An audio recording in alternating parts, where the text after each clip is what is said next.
My girlfriend posted, "Just bought my dream car." It was my car, re-registered in her name using forged signatures. I didn't panic. I just reported it stolen. When she got pulled over and arrested for Grand Theft Auto while her friends were in the car recording for Instagram. Original post I-29 male, discovered the Instagram post while eating lunch at my desk. There it was, Natalie, 27, posing with my 2019 BMW M3. Tease dangling from her manicured fingers. The caption made my sandwich stick in my throat. Finally manifested my dream car into reality. Hard work pays off, ladies. Had her boss babe new whip, BMW life. The comments were flooding in, her friends hyping her up, asking for rides, congratulating her on the purchase. Thing is, I bought that car 18 months ago. Paid $52,000 cash, title in my name, insurance in my name, registration in my name, or so I thought. Natalie and I had been together for 2 years. She moved in with me 6 months ago. Recently, things had been weird. She'd been pushing hard for engagement, talking about building our empire together, posting those toxic positivity quotes about knowing your worth. I'd been clear I wasn't ready for marriage yet. She seemed to accept it, but apparently she had other plans. I immediately called the DMV. After being on hold for 37 minutes, yes, I counted, I finally got through. "I need to verify the registration on my vehicle," I said, giving them the VIN. "One moment, sir. The vehicle is registered to Natalie Winters." My blood went cold. "Since when?" "The transfer was completed last Monday, when I was out of town for a work conference. She'd told me she was sick, couldn't pick me up from the airport. I never authorized any transfer. I never signed anything." "Sir, we have the signed documents on file. If you believe this is fraudulent, you'll need to file a police report." I hung up, pulled up my banking app. The car was paid off. No loans, so at least she couldn't have taken a loan against it. But the registration? She'd literally stolen my car through paperwork. I screenshot her Instagram post. Then I did something that would later prove genius. I went to her profile and screen recorded her Instagram story. She was at a brunch spot with her friends. My car keys prominently displayed on the table, talking about leveling up and cutting dead weight. Then I called the police. Update 1. 3 days later. The detective assigned to my case, Detective Hayward, was thorough. I'd filed the report immediately, providing original purchase documents, insurance papers, bank statements showing I paid for the car, screenshots of Natalie's social media, text messages where she'd asked to borrow the car various times, establishing it was mine. Detective Hayward pulled the DMV transfer documents. The signature was laughably bad, like not even close to mine. She'd also used a fake notary stamp she'd apparently bought online. "This is felony forgery and Grand Theft Auto," he said. "The car's value makes it a serious charge." "What now?" I asked. "We'll put out a bolo for the vehicle. When we locate it, she'll be arrested." I didn't tell anyone. Not our mutual friends, not her family, nobody. Just went about my life. Moved her stuff into boxes in the garage. She hadn't taken much when she left, just essentials, and apparently my car documents from the filing cabinet. Meanwhile, Natalie was living her best life on social media. Daily posts with the car. Videos of her and her friends cruising around, music blasting. One particularly ironic post, "Surround yourself with people who celebrate your wins." Her friend Kelsey commented, "Yas, queen, you deserve this. If only they knew." The entitlement was staggering. She'd literally committed multiple felonies and was broadcasting it to the world. The audacity of thinking she could just take my car by forging papers and I'd not notice or not do anything about it. Day 2 after filing the report, she texted me, "Hey babe, been thinking, maybe we rush things, can we talk?" I didn't respond. "I know you're hurt about me needing space, but we can work through this." Still nothing from me. Stop being immature. At least respond. I screenshot everything and forwarded to Detective Hayward. He told me not to engage, don't tip her off. The hardest part was watching her mom comment on the car photos. "So proud of my baby girl, working hard and achieving dreams." "Lady, your baby girl is a felon." Update 2, 1 week later. The arrest video is probably viral by now, but let me tell you the whole story. It was a Thursday afternoon. According to what I heard later, Natalie decided to take her 3 closest friends on a beach day trip. They were documenting everything for Instagram, of course. Kelsey was recording from the passenger seat. 2 other friends in the back, music pumping, everyone singing along. They were about 10 minutes into the drive when the lights came on behind them. The Instagram live video, which someone saved and sent me, shows everything. Natalie pulling over, confused. Was I speeding? I wasn't even speeding. The officer approaches. License and registration, please. Natalie, still not getting it, hands over her license and the fraudulent registration. Ma'am, step out of the vehicle. What? Why? I wasn't doing anything wrong. Ma'am, step out of the vehicle now. The camera's shaking as Kelsey tries to film. You can hear Natalie getting increasingly agitated. This is harassment. I know my rights. Ma'am, you're under arrest for grand theft auto and forgery. The scream she let out. The absolute scream. This is my car. I have the registration. The registration you fraudulently obtained. The owner reported this vehicle stolen. And then, this is the best part, she says, that bitter asshole. Just because I dumped him. Way to admit you knew who the real owner was, Natalie. Her friends are freaking out. Kelsey's shouting, we're recording everything. Police brutality. Ma'am, please stop recording and step out of the vehicle. You'll need to find alternate transportation. They had to get an Uber. 3 girls standing on the side of the highway, waiting for an Uber while their friend gets arrested. The Instagram live cut off, but not before catching Natalie in handcuffs, ugly crying about how this was all a misunderstanding. My phone exploded about an hour later. Mutual friends, her family, everyone who'd seen the arrest on Kelsey's Instagram. Her mom called me 15 times, finally answered on the 16th. How dare you have my daughter arrested? Over a car. She stole my car, Diane. She forged my signature, used a fake notary, and illegally transferred ownership. She said you gave it to her. I have text messages of her asking to borrow it dated after she supposedly owned it. Why would she ask to borrow her own car? This is vindictive. You're ruining her life over a breakup. She ruined her own life when she committed multiple felonies. Diane hung up on me. Then came the flying monkeys. Natalie's whole squad started blowing up my phone and social media. Kelsey, you're really gonna have her arrested over a car you weren't even using? I use it every day. She stole it while I was on a business trip. She's facing prison time over a stupid car. She's facing prison time over grand theft and forgery. That was her choice. Her friend Becca tried a different approach. She's really sorry. Can't you just drop the charges? She'll give the car back. That's not how criminal charges work. The state presses charges, not me. But you could tell them you don't want to prosecute. Why would I do that? She committed serious crimes. The entitlement was unreal.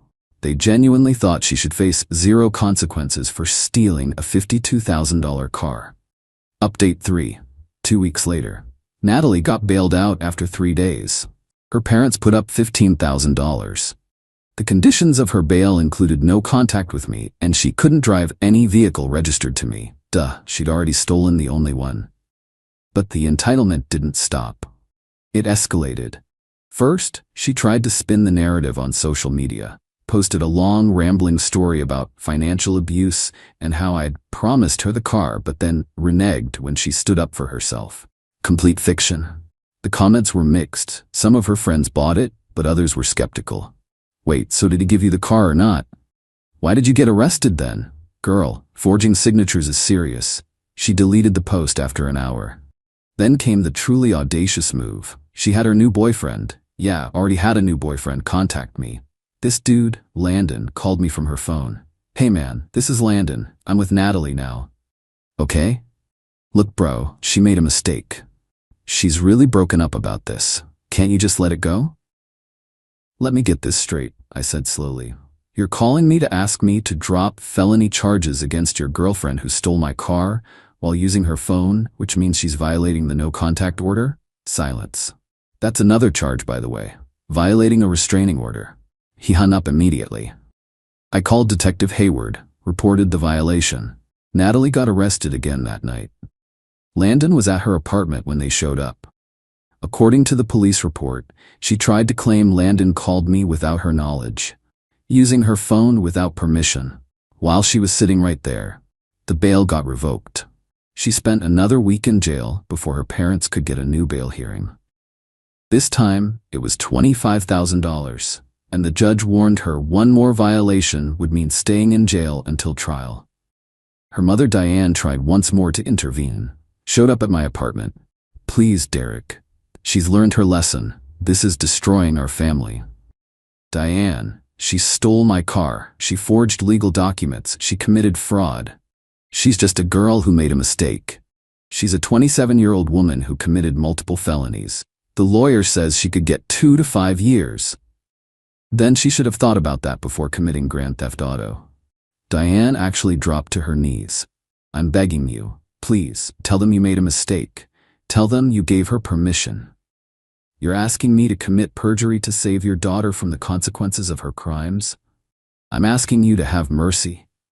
Where was Natalie's mercy when she was posting all over Instagram with my car, telling everyone she bought it? Where was her mercy when she was calling me bitter and pathetic to her friends? She made her choices. I had to threaten to call the police to get Diane to leave. Update 4. 1 month later.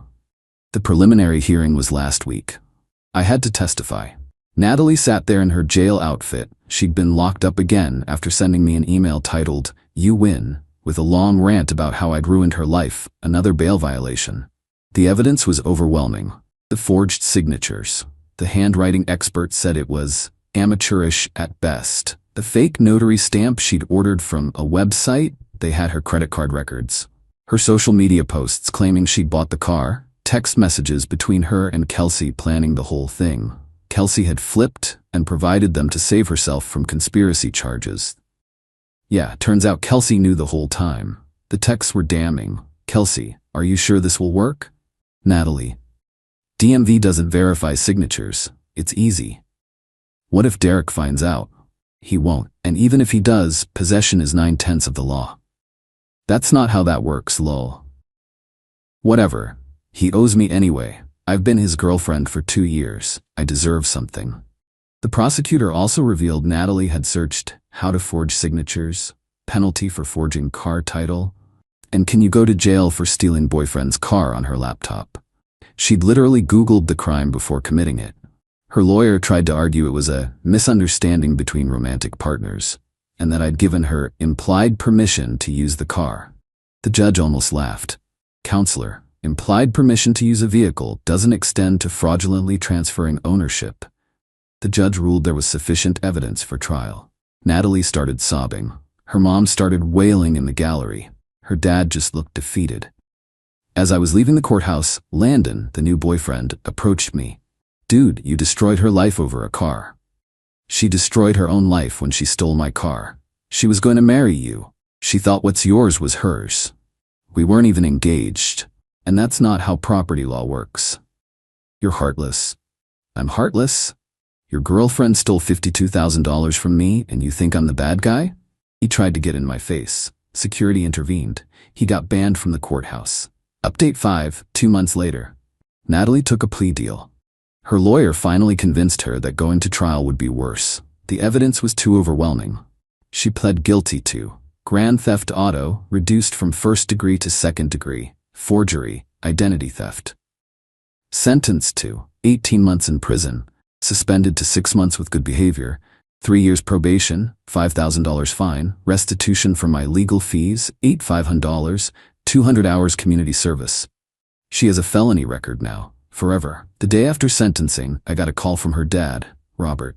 Different energy than Diane. "Derek, I want to apologize. We raised her wrong, gave her everything, never let her face consequences. This is on us too." "I appreciate that, Robert. I'm paying your legal fees, all of it. Already sent a check to your lawyer." "You don't have to." "I do. It's the least I can do. Maybe if we'd held her accountable earlier, this wouldn't have happened." He was the only one in her family who got it.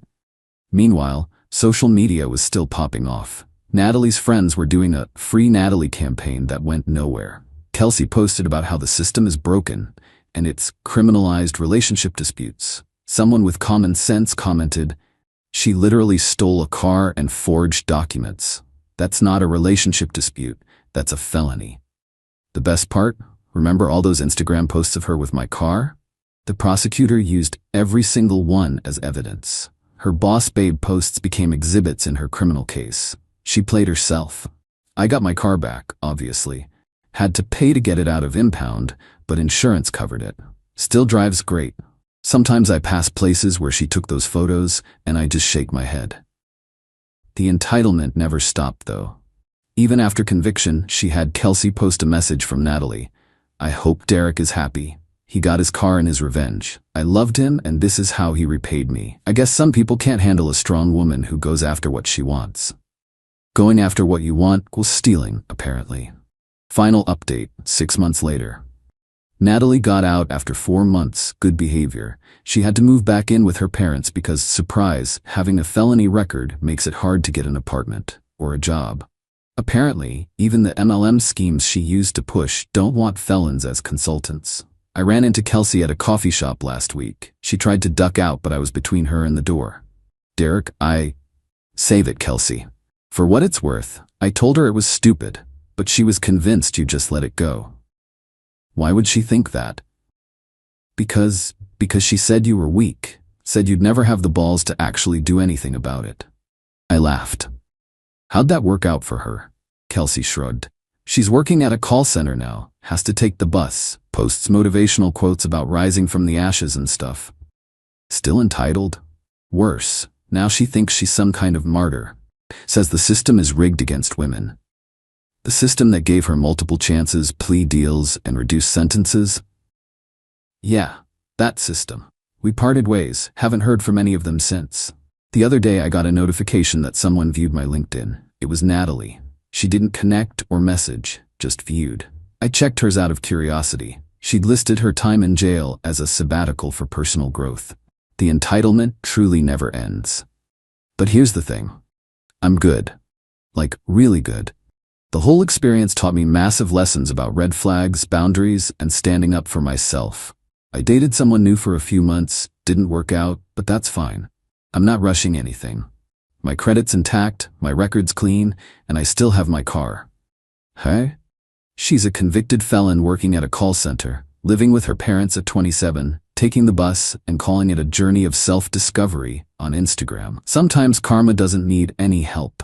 But when someone commits felony grand theft auto and documents it on social media, well, then karma just needs you to make one phone call to the police. To everyone who messaged saying I went too far, she stole a car through forgery. That's not a mistake, that's a crime spree.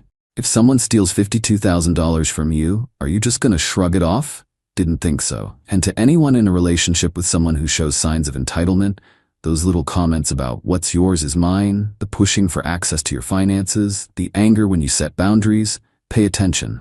It escalates.